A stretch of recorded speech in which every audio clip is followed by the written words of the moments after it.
தமிழ்நாடு சட்டப்பேரவையில் நிறைவேற்றப்பட்ட 2 மசோதாக்களுக்கு ஆளுநர் ஆர் என் ரவி ஒப்புதல் அளித்திருக்கிறார். தனியார் பல்கலைக்கழகங்கள் திருத்த சட்ட மசோதாவுக்கு ஆளுநர் ஆர் என் ரவி ஒப்புதல் அளித்திருக்கிறார். இதுகுறித்தான கூடுதல் விவரங்களை வழங்குவதற்காக நமது தலைமை செய்தியாளர் சிவா இணைப்பில் இருக்கிறார். வணக்கம் சிவா, கூடுதல் விவரங்கள்.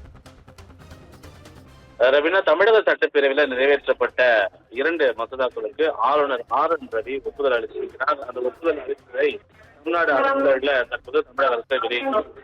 அதன்படி 8 தனியார் பல்கலைக்கழகங்கள் தொடர்பாக தனியார் பல்கலைக்கழகங்கள் திருத்த மசோதா, அதே போல தமிழ்நாடு பொது கட்டிட உரிமை திருத்த மசோதா ஆகிய 2 மசோதாக்களுக்கு ஆளுநர் ஆர் என் ரவி ஒப்புதல் அளித்துள்ளார்.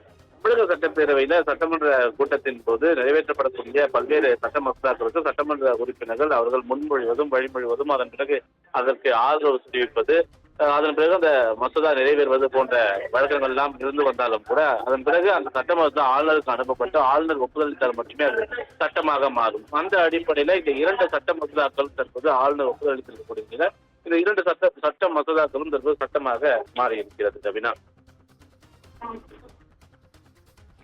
கூடுதல் விவரங்களை வழங்கியமைக்காக நன்றி சிவா.